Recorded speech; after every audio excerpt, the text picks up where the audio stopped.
Some of the views expressed on the Mormon Channel are solely for the education and inspiration of our audience and may not represent the official position of the Church. I'm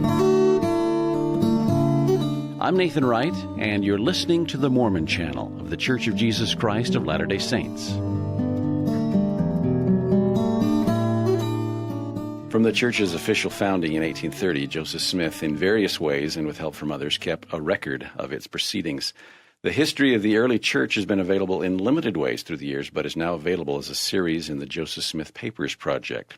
And here to discuss Volume 1 of the History Series are volume editors Karen Davidson, Mark Ashurst McGee, Nathan Waite, and Richard Jensen. I'd like to welcome all of you to the program. Thank you. If you could briefly tell us about yourselves, and then we'll get into some of the specifics of this amazing volume that each of you have a copy of today. Richard, let's start with you. I've been with church history since 1972, coming fresh off a master's degree from Ohio State, and working with Leonard Arrington, transferred to Brigham Young University, and there we became involved eventually with the Joseph Smith Papers Project, now operating out of the Church History Library in Salt Lake City. Thank you. I'm Karen Davidson, and I'm a retired BYU faculty member, and I have been involved in this wonderful project for about 9 years, working on the history series, and I've learned a lot, and I love my colleagues. I'm Nathan Waite. I'm the newcomer to the Mormon History Party, I guess. My background is in English and in editing, and that's my role on the project, is on the production side, taking the work of these fine historians and making it more accurate and more clear to be read. Excellent. I'm Mark Ashurst McGee. I have a PhD from Arizona State University in history, and I've been with the Joseph Smith Papers Project for a decade now. And I specialize in document analysis and documentary editing methodology. Thank you. Okay, so let's clarify what this volume is all about, since the project itself has various categories. Tell us what it means, what histories means. Well, it all started with the April 6, 1830 revelation that a record be kept among you. And record keeping and history writing didn't come naturally to Joseph Smith and some of his colleagues. It's obvious that this was a challenge, but it's something they, as demonstrated by these volumes, they worked hard at. They were allowed to struggle once they received the mandate to keep a record, and they saw narrative history as an important part of this, to put together the story of Joseph Smith and of the Latter-day Saints. And so we have here the beginnings of the efforts of Joseph Smith and others whom he assigned to work on history, to put together what became eventually the history of the church. So histories were being kept concurrently with journals. So I guess maybe that's something in my mind I need to separate. Is that true? Yeah, and that's an interesting point, because the major historical work that we often rely on when we do Mormon history was begun in 1838 and moved into high gear in the Nauvoo era. And Willard Richards was involved in that, and Willard Richards was also keeping Joseph Smith's journal during the Nauvoo era. And so you, by the end of Joseph Smith's life, you reach a point where the journal is being kept and the history is being produced based on the journal. So the journal, and you have the same person involved. So the journal keeper is actually aware that at a future time, the journal entries that he is writing will be converted and used in the history. And I think something interesting to point out about this series is, whereas in the document series where we have letters, or in the journals where we have the raw footage, day-by-day account, here we have Joseph Smith and the other church leaders sitting down and saying, okay, let's tell our story. What's important about what's happened? What are the foundational experiences?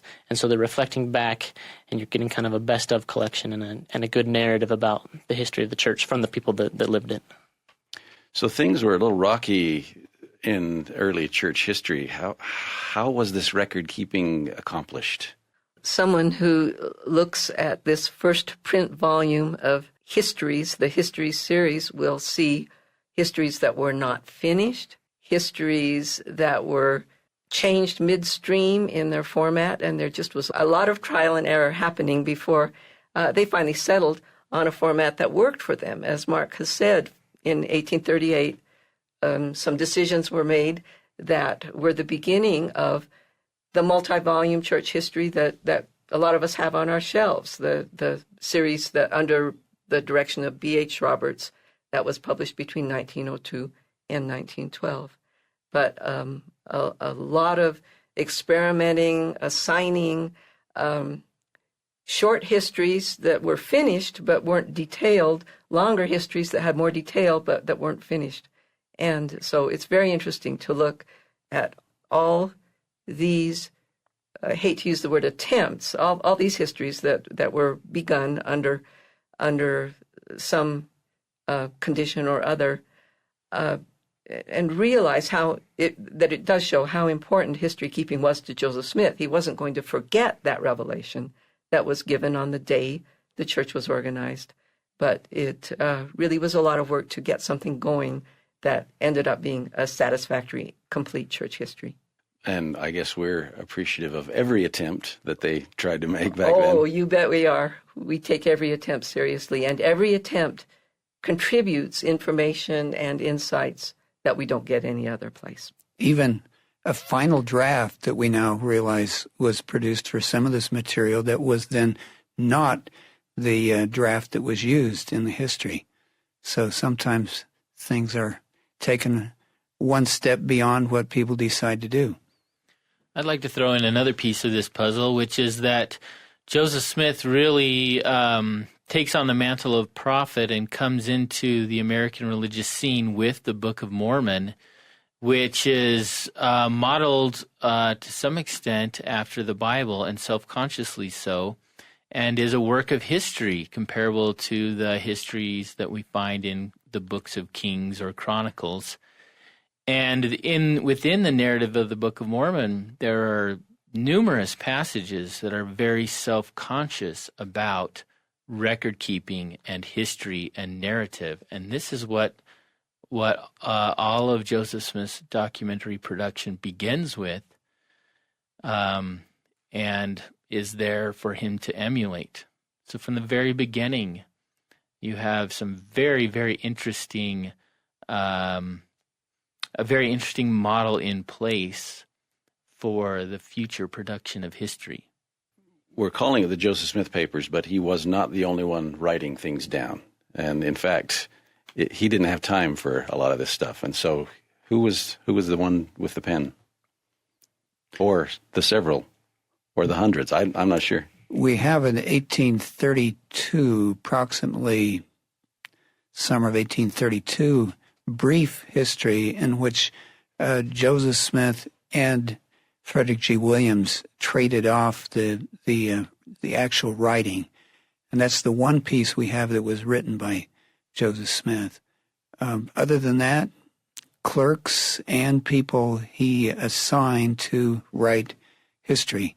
And so we have him helping it get off the ground, essentially, and then turning it over to others. So tell me the specifics of this volume versus the volume 2 that will be coming out a little bit later this year. Well, we should make sure that everyone understands that within the Joseph Smith Papers project, there are 6 different series. And we right now are talking about the Histories series. We also have a Journals series, Revelations and Translations, Administrative Records, Legal and Business, and the Documents series. I don't speak as an unbiased observer, but I think the Histories volumes are particularly readable and particularly interesting because these are narratives. Someone sat down and said, let's write a history of the church. And so we include in our 2 volumes, the second of which will come out in September of 2012, all the histories that we know about that Joseph Smith was involved with in any way. Usually, documents published in the Joseph Smith Papers are arranged in chronological order. in Journals Volume 1. Those are the first journals. And then we have Volume 2 with the middle. Volume 3 would have the final journals. But the 2 print volumes of the Histories series are divided in a different way. Within each volume, the histories are chronological, but one volume is devoted to one kind of history, and then the second volume is devoted to another. The dividing line between them is really an interesting one. The histories in Volume 1 are Joseph Smith histories with a very direct connection to him. As Richard already mentioned, in the 1832 history, his own pen was writing part of that history. But he participated in some direct way. He dictated or supervised or took ownership of these documents in some way. Often he worked collaboratively. He preferred to do that. But when he'd work with assistants, he would then signal his approval by signing his name. Those are the histories in Volume 1. We get to Volume 2, and this is going to surprise some people when they see Volume 2. Volume 2 consists of assigned histories. Joseph Smith gave an assignment to an individual, and then that individual began keeping a church history. In 2 instances, and we can go ahead and name names, one is John Whitmer, one is a man named John Correll. These historians began as believing members of the church at the center of what was going on at the church. But in both cases, by the time they finished their history, they became estranged from the church. They were excommunicated. They continued to write. They made some negative comments as they were writing their final chapters about Joseph Smith. And there will be members of the church who will say, why would we want to publish this? Why would we want to do this? How does this help the church? But the fact is, a documentary editor, a responsible documentary editor, does not delete, does not censor. If we're printing a document, we put the whole thing out there. And it really does accomplish some good things to have these documents in their complete form. We add credibility to the project. We aren't trying to control people's thinking. We aren't trying to censor something. We get a much more complete insight into what Joseph Smith was up against. There was dissension even among the members of the church that he had to deal with. This had to have been very difficult, and that helps our understanding. And it just rounds out our picture of what was going on historically at that time. So Volume 1, histories that Joseph Smith was quite directly tied to in some way. Volume 2, he gave the assignment, and then these historians wrote their histories, sometimes continuing as faithful historians, but in 2 instances, really being very honest about their disappointment and their own angry or just very sad feelings at the time they finished writing their histories.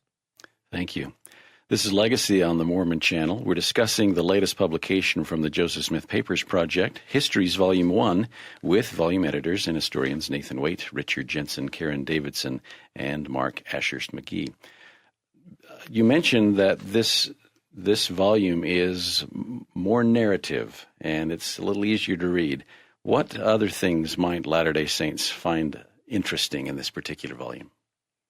Well, one thing that's really nice for the Latter-day Saint is that it so happens that all of the first-hand accounts of Joseph Smith's first vision of deity are here in the first volume of the History series.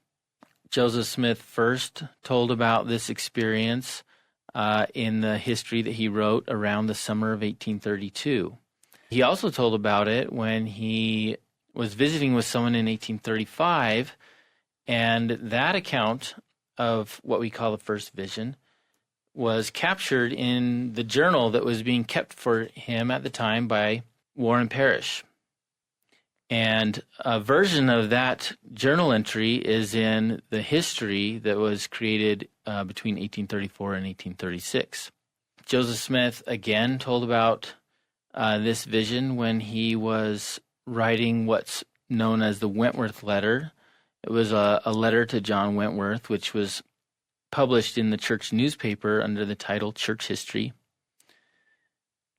And then, of course, there's the well-known account that Latter-day Saints are familiar with from the Pearl of Great Price, which is titled Joseph Smith History there in the Pearl of Great Price, and is a selection from the B.H. Roberts edition of the History of the Church, which, of course, is based on the earlier version of Joseph Smith's history published serially in the church newspapers beginning in Nauvoo with the Times and Seasons.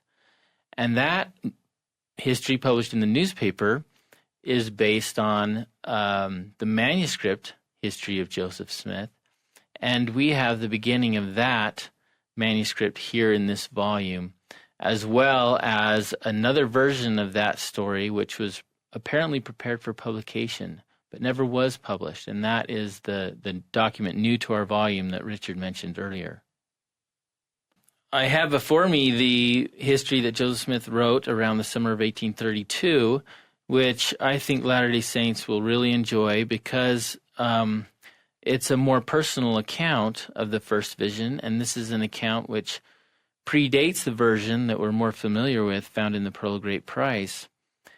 And as mentioned earlier, this is the account where we have much of it in Joseph Smith's own handwriting, and it really brings out a more personal side of the experience in terms of what it would have meant to him at the time. I'll share just a few short passages.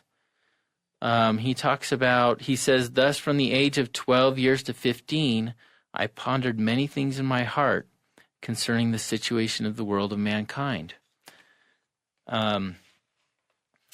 Joseph Smith writes, "I felt to mourn for my own sins and for the sins of the world." Usually when we think about the first vision story, we're thinking about how Joseph Smith wanted to know which church to join, and discovered that he should join none of these churches, and that sometime in the future God would reveal the fullness of the gospel to him. There's another more personal side for him, which is he's seeking forgiveness of his sins. I'll read one more passage about the actual vision. He says, "I cried unto the Lord for mercy, for there was none else to whom I could go and obtain mercy. And the Lord heard my cry in the wilderness. And while in the attitude of calling upon the Lord, in the 16th year of my age, a pillar of fire," and then fire is stricken and replaced by light. "A pillar of light above the brightness of the sun at noonday came down from above and rested upon me, and I was filled with the Spirit of God. And the Lord opened the heavens upon me, and I saw the Lord. And he spake unto me, saying, Joseph, my son, thy sins are forgiven thee. Go thy way, walk in my statutes, and keep my commandments. Behold, I am the Lord of glory. I was crucified for the world, that all those who believe on my name may have eternal life." So again, there we really get a more personal side of the story where Joseph Smith seeks and receives forgiveness of his sins. Very nice. Thank you. Getting back to a more technical aspect of this volume, maybe you can describe to me what documentary editing is and how that is different than what an editor usually does. When we think about editing, we usually think about fixing something up. You correct that spelling and make that phrase less awkward. Documentary editors preserve what is there. We wouldn't tinker with anyone's spelling. We try to reflect just what is in the original manuscript. When people hear the phrase documentary editor, they might think of film editing. A documentary is often a film. Right. But we, as documentary editors, preserve, verify, and then comment on, in the most responsible way we can, the documents that are already there. We at the Joseph Smith Papers go through 3 different stages of verifying the transcript. The transcript is originally made, and then it's verified by the transcriber, who goes back and checks all their work to make sure it's okay. And then we have a second round of verification that is performed by 2 people working in tandem, and that's called a image to transcript proofreading or a tandem proofreading. And so that's an independent verification. And then a third and final verification, which, whenever at all possible, is done using the original manuscript and done at a pace where time can be taken to carefully examine the handwriting and make sure one last time that we have every single letter and numeral and any other character absolutely correct. And where necessary, we will use technology, magnification, white light, ultraviolet light, or even multispectral imaging is used to do the very best we can to produce a reliable transcript. And maybe just a couple of instances of where this gets interesting. For example, in the 1832 history, there's a part where Joseph Smith is talking about the Urim and Thummim, and he's trying to write the word spectacles, and he's just having a heck of a time being able to spell it. He writes it with 2 Ks and crosses it out, and you get that texture in the transcript. You can kind of get a sense of his education and maybe his lack of comfort with the writing process. Another example in Histories Volume 2 is John Whitmer, as he kind of makes his transition from a believing Mormon to turning away from the church. He's gotten in trouble, and he says, in essence, I'm sorry that I've done these things, and I hope the Lord can forgive me. And then he strikes that out, crosses it, tries to expunge it from the record, and then goes on to write his criticism of the church. But we have that sitting there on the page with the crossed out what it was he said originally. So with all the cross-outs and corrections, is there such a thing as a typo in what you guys do? Not in the original. The only typos would be in the stuff that we produce in the actual content. So hopefully there's none of those. We do have problems with some of the annotation. We discovered something very soon after publication, didn't we? Oh, really? The last sentence of one section. You might get the wrong impression from that. There's a tremendous amount of careful work that goes into these volumes to get them just as accurate as they possibly can be, and yet there's always a few mistakes that slip through. You have to send it to publication sometime. Yep. So tell me how the book and the website work together, because the website seems fairly intense. So the website right now has about 600 documents on it, and viewers can or you can go on and look at the transcript that we've done. You can also see the original image, zoom in on it as close as you'd like. You can click on names or words like priesthood or sacrament and get definitions and biographies. And so it's a rich resource for exploring church history. And it's also, of course, free to access that. And online or in our print volume, there are a couple of places where we say this document is a printed version that was based on an earlier manuscript. For example, Joseph Smith wrote kind of his account of the late Missouri persecutions, Governor Boggs's extermination order and his imprisonment, and had it published in the church newspaper. And that was based on his bill of damages, he called it, that was his petition to the government for redress. And so in our printed volume, we have that the version that was published in the Times and Seasons, and then we say, go to our website, and we have the original raw version, the manuscript version. And so that's one instance where we have supplemental material that's available online. And then also, after we publish a volume, we prepare it for presentation online. And so about a year after these volumes are presented in print, all the content will also be available for free online. Excellent. Are there any things from having worked on this volume that it surprised you or touched you deeply as you've gone through it?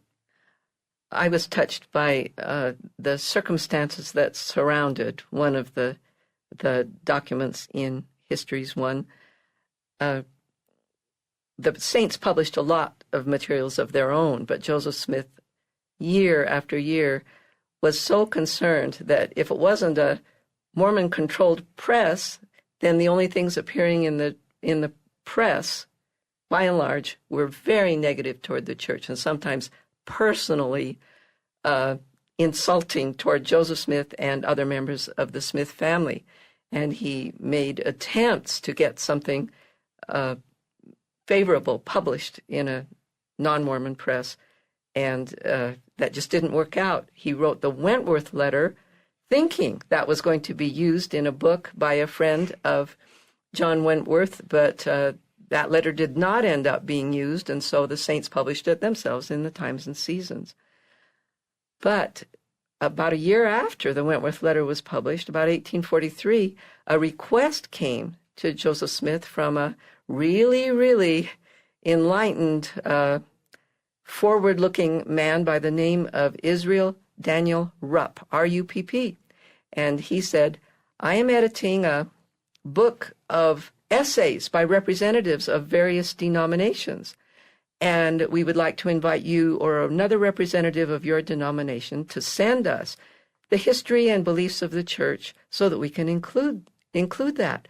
So, quick as lightning, Joseph Smith, with the help of William W. Phelps, updated the Wentworth letter, sent it off to Pennsylvania, to Israel Daniel Rupp, and just about 2 weeks before the martyrdom, this book, his complimentary copy, I assume, as a contributor, arrived on his doorstep, a beautiful leather-bound volume with gold-embossed cover, and there, with essays by 41 other representatives of different denominations, was The Latter-day Saints by Joseph Smith, Nauvoo, Illinois, printed just as he had sent it, and there in the company of the Lutherans, the Jews, the Catholics, all these other denominations that had such renown and such respectability. Joseph Smith was thrilled. This was such a difficult time in his life. He knew his life was in danger. He was often in hiding, great tensions among the saints in Nauvoo. But here was this symbol, and I think the Lord just decided to put his arms around Joseph Smith and say, look, here it is. The church is going to endure. You're here to stay, so don't worry. And Joseph Smith wrote a very effusive letter of thanks back to the publishers, and he said, we will recommend your volume in our publications. One day before the martyrdom, a recommendation, this endorsement appeared in the Nauvoo Neighbor, telling the saints about this volume and recommending that they buy it. So Joseph kept his promise, and this was just kind of a comforting, cheerful note right at a very difficult time for him. Wow, a story we probably wouldn't hear. Well, we're just about out of time, but any other comments? Maybe just getting into Joseph Smith's own account of what happened in Missouri. It says, I found my wife and children in tears who expected we were shot by those who had sworn to take our lives and that they should see me no more. When I entered my house, they clung to my garments, their eyes streaming with tears, while mingled emotions of joy and sorrow were manifest in their countenances. I requested to have a private interview with them a few minutes, but this privilege was denied me. I was then obliged to take my departure, but who can realize my feelings which I experienced at that time, to be torn from my companion and leaving her surrounded with monsters in the shape of men, and my children too, not knowing how their wants would be supplied, to be taken far from them in order that my enemies might destroy me when they thought proper to do so. My partner wept, my children clung to me, and were only thrust from me by the swords of the guard who guarded me. I felt overwhelmed while I witnessed the scene, and could only recommend them to the care of that God, whose kindness had followed me to the present time, and who alone could protect them and deliver me from the hands of my enemies, and restore me to my family. So we kind of know the end of the story, what happens, and he is reunited with them in Illinois. But at this point in time, there's these questions, and I think you get a sense of the stakes of this history. Excellent. Thank you. We've been visiting today with Karen Davidson, Mark Ashurst McGee, Nathan Waite, and Richard Jensen, talking about the latest publication from the Joseph Smith Papers Project, Histories Volume 1. Thank you again for being with us today. Thank you. This is the Mormon Channel, a media outlet of the Church of Jesus Christ of Latter-day Saints.